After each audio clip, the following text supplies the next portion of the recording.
Welcome to Sri Sri சமையல். இன்னைக்கு நம்ம பார்க்க போறது சேமியா ரவை போட்டு உப்புமா செய்ய போறோம். ஆனியன் கொஞ்சம் கூட இல்லாம ஒரு உப்புமா செய்ய போறோம். எப்படி செய்யலாம்னு பார்க்கலாம் வாங்க. முதல்ல ரவையை நல்லா ட்ரை ரோஸ்ட் பண்ணிக்கலாம்.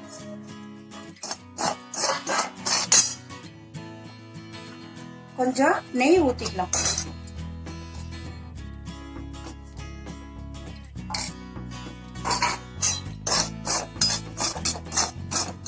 இது பட்டர்ல வீட்லயே உரிக்கிற நெய், அதனால கலர் கொஞ்சம் உங்களுக்கு சுமாரா தெரிஞ்சிருக்கும். ரவையை நம்ம நல்லா வறுத்துக்கணும்.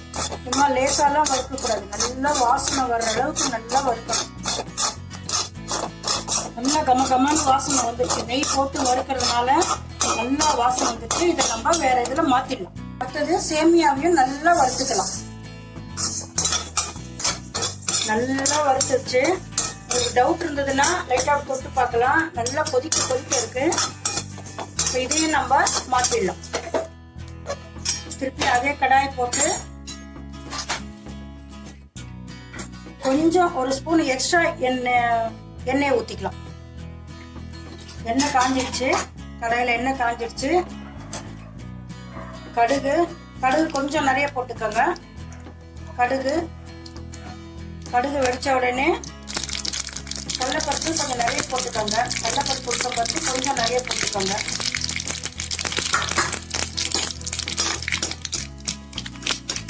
ரெண்டும் வதங்கின உடனே பச்சை மிளகாய், கொஞ்சம் இஞ்சி நான் தட்டி தான் வச்சிருக்கேன்.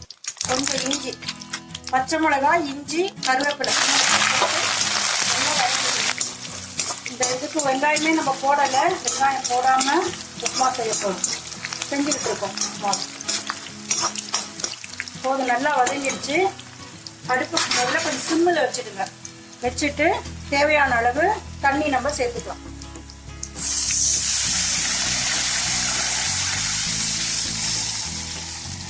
நான் எடுத்துருக்கிற ரவைக்கு ஒரு 5-6 டம்ளர் தண்ணி சேர்த்துருக்கேன். நான் தேவையான அளவு உப்பு.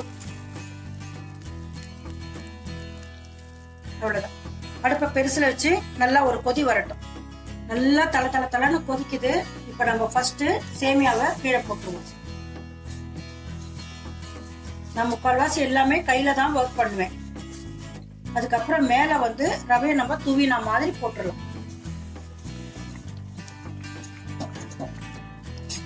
கொஞ்சம் அப்படி பிரஸ் பண்ணிட்டு அடுப்பை அப்படியே மூடிடணும். அடுப்பை சிம்மில் வச்சுடுங்க. ஒரு 10 நிமிஷம் கழிச்சு நம்ம வரலாம். ரவா மைதா போட்டு 10 நிமிஷம் அடுப்புல சிம்மில் வச்சிருந்தேன். இப்ப எப்படி இருக்குன்னு பார்க்கலாம். நல்லா கிளறி விட்டுக்கோங்க. இதுக்கு நான் யூஸ் பண்ணது பாம்பினோ சேமியா.